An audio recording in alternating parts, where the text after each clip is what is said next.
Good morning, or depending on when you're watching this, good afternoon, good evening, or good night. My name's Ross, and as always told out of Voice of Radio. So today, we need to take a little bit of a look at those new V-decks. You see, they're out this weekend. These are the ones featuring Rayquaza and Noivern. The ones which I told you about a little while ago. Well, these V-Battle decks they've been sent out. And because they've been sent out, that means that we have the deck list now. So we can talk about exactly how good they are. A reminder before we get rolling, do please remember these are intended as entry-level products. They've got that thing on that says they're essentially level 1 products. Still not seen any level 3 products, which is weird. I'm assuming level 3 products are booster packs, but they don't actually say that yet. But because these are supposed to be entry-level products, we are not expecting them to be on the same lines as the League Battle decks. The League Battle decks are really good decks that have a whole bunch of staple trainers. They have Pokemon in, Rapid Strike and Single Strike. Urshifu are going to be the next ones coming, and we don't have deck lists for those yet, but it is a very fair bet that they are going to be full of really good trainer cards, as well as a 2-2 line of the respective VMAX. These are not the same, and we should not be treating them the same. Good, brilliant. So let's start off with the Rayquaza deck. You get one copy of Rayquaza V. Now, this is the alternate art Rayquaza V. It's exactly the same as the one from Evolving Skies, but it is an alternate art version. Interesting to note that this was a promo over in Japan. They had it a little bit before we did, and that's lovely. We finally have it now, and that's a good thing. But then we've got a whole bunch of other stuff coming along, and I will give you my best guess at what these are. Where there are multiples of them, I will tell you the best I can. So what we've got here is a 3-2 line of Lantern. Now, presumably, this is going to be the Lantern from Evolving Skies, but remember there was actually a Lantern in Sword and Shield as well. This one I'm pretty sure is the one from Evolving Skies. So 2 energy, 40 damage. During your opponent's next turn, they've got to flip a coin to attack. It's fine, but it's not a particularly stunning Lantern. It's not one that we should be expecting to break the format anytime soon. We've then got a 3-2 line of Volcarona. Remember that Rayquaza uses fire and lightning energy, so we should expect a fire lightning Pokemon. Now again, there is one in Battle Styles. I am assuming this is the one from Chilling Reign. I could be wrong, but that is my assumption. If I'm wrong, I'll let you know. I'll pin a comment down below. So we've got 2 energy, 50 damage, and 3 energy, 170. Discard 2 energy from this Pokemon. It's fine. It's not a stunning Pokemon. We've then got 2 Thunderous.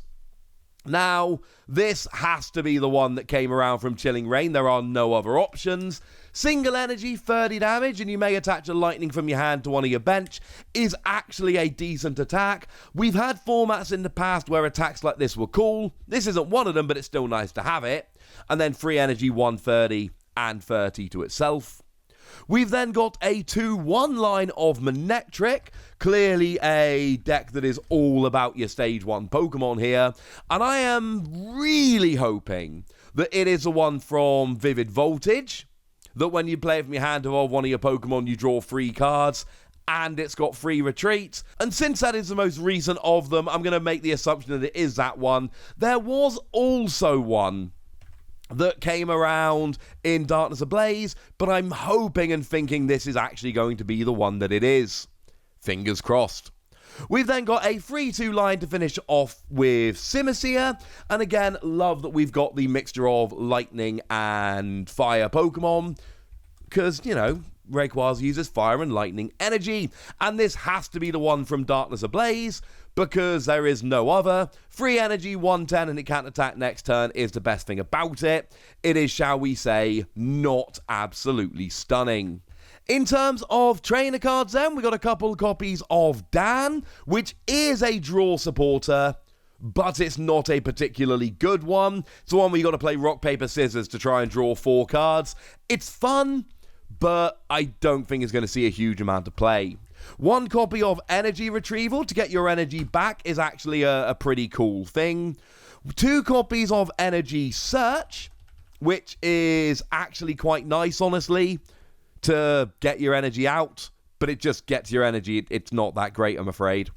2 copies of Escape Rope. This is a staple card that will see a bunch of play, which is cool. You switch and you force your opponent to switch is quite nice.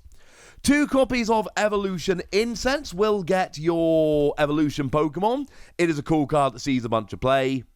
We've then got Gordy. Yeah. Come on. Who actually wants Gordy in these decks? It's not an out-and-out completely terrible card. Look at the top 7 cards of your deck. You may reveal any number of energy and put them into your hand. You don't get to attach them, you just get them. But I don't think Gordy is a stunning card we're all getting really excited about. I'm sorry if that sounds mean. We've then got, I believe, 4 copies of Great Ball, which is a really good card to search out your Pokemon, so I do appreciate that very much indeed. We've got some copies of Gym Trainer, which is, again, it's a fairly underpowered supporter card. It is not the kind of one that everybody's playing, which is a little bit sad. You know, that there are supporters that everybody is playing. This is not one of them. So here you draw 2 cards, and if one of your Pokemon was knocked out last turn, you draw 2 more. Again, it's underpowered as far as it goes. It doesn't see a huge amount of play. We've then got 4 copies of Hop, which is just a straight draw free. That really doesn't see any play. It is about as weak as supporter cards get. Sorry about that. 2 copies of Potion to do a little bit of healing, which is all right, I suppose. And I believe that's 1 copy of Sonya to finish off. It's very small, but I'm fairly sure that's Sonya. It can search out your basic Pokemon or your basic energy. This one does see a little bit of play here and there, but it is very far away from being a staple card, I think is fair to say. And then you've got your Lightning and your Fire energy. If it's a good Manectric, that's cool. But once again, you know, we've got Escape Rope and Evolution Incense and Great Ball, which are nice, but I think it's fair to say this is not the strongest deck out there. But you do get the alternate art Rayquaza, which is awesome. Moving over into Noivern, you do get 1 copy of your alternate art Noivern, and it's very important to note here that Japan currently haven't had this artwork of Noivern. This is one, they got the Rayquaza first, but we get the Noivern first. That's quite nice. So here we've got ourselves a couple copies of Lugia. Now, Lugia here, I'm going to go ahead and assume that it is probably the one from Vivid Voltage. 4 energy, 250 if your opponent has 5 or fewer cards in the hand, it does nothing. Bit of a gimmick, but can be an awful lot of fun. Worth pointing out there is one in Darkness Ablaze. It could be that one. I'm hoping it's this one, though. We've then got ourselves a free 2 line of Xatu. For anyone that's into that Psychic Bird, and I know some people are, got to be the one from Rebel Clash because that's literally the only one in the format. It's got Psychic, 10 damage plus 30 more for each energy attached to your opponent's active. Not terrible, there are some things you can do there. You've then got an actual factual stage 2. We got a free 2 line of Crobat. And I really like this. It's got to be the Crobat from Battle Styles, because it's the only one that's actually been released in Sword and Shield On, and we know these are Sword and Shield On cards. And this is cool, because the Golbat, when you evolve into it, you draw yourself 2 cards, and your Crobat, when you evolve into it, you draw yourself 3 cards. And actually, this is a decent little draw engine. It's why I'm fairly sure it's the good Manectric, because otherwise one of these decks has a draw engine and the other one doesn't, and it's very rare they do that, where they give one deck a draw engine and the other one doesn't get one. So at least we've got some drawing here. I do really like having this line of Crobat. This is very, very cool. We've then got a free 2 line of Alchemy coming in, which I'm hoping is the one from Vivid Voltage that lets you have each player draw a card when you evolve into it. It could, however, be the one from Rebel Clash, which lets you attach any number of basic energy cards from your hand to your Pokemon in any way you like. And actually, I take it back. I really hope it's the one from Rebel Clash.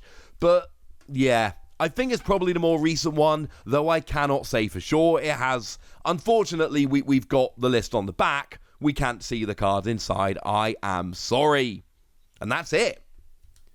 We've then got ourselves 4 copies of Copycat, which is a really nice card to have in here. This is the one that lets you shuffle your hand into your deck and draw a number of cards equal to your opponent's hand size. It's a really good draw supporter that a bunch of people play. Love seeing it in here. Still 1 copy of Dan, 2 copies of Energy Search, 2 copies of Escape Rope, couple copies of Evolution Incense. We've still got Gordy, 4 copies of Great Ball, 4 copies of Hop, couple copies of Potion, and a Sonya. But the fact that they've added Copycat in here and you've got Crobat, I do think Noivern is the better of the two. Let's be clear, these are not stunning decks. They are not supposed to be stunning decks. That's not really the point. They are very much entry-level products. But certainly the Noivern giving you the alternate art, along with your Crobat and your Copycat here, really I think does put it out as the better of the two. So there we go, ladies and gentlemen. We have the set list. It looks awesome, but now it's over to you guys. I want to know what you think about all of this stuff. I want to know which of these you're going to pick up, if either. Wait a second, I'm not done. Sorry, I know I could go back and edit, but that's not my style. I should mention that we do have a look at the special cards that come in the double pack here. Remember, you can buy them individually or as a double pack, but unfortunately, your 2 Quick Ball is nice. But then you got 2 Gordy, 2 Energy Search, and 2 Professor's Research, including a Holo, but we've had this before in a previous box. So actually, the exclusive Holo is Professor's Research that we've literally had in previous V-decks, and the 2 Quick Ball, 2 Professor's Research is nice, but 2 Energy Switch, 2 Gordy is really not that great, so actually kind of disappointing here. I always say to get the double pack if you're going to get them, but I mean, it's still better to get the double pack. But I think it is fair to say fairly disappointing. Right, now I want to hear from you guys, so let me know all your thoughts about this in the comment section. Go nuts! Be nice! And then make sure you like this video, subscribe to this channel, follow me on Twitter at TheWazzy, and Twitch for some live action at twitch.tv/PTCG Radio. If you want to support the channel, get some bonus podcasts and all that good stuff, head on over to patreon.com/PTCG Radio, where you can do exactly that. But by far the most important thing as always, look after yourselves till next time, would ya? Thank you very much for watching. My name's Ross, and you've been watching PTCG Radio.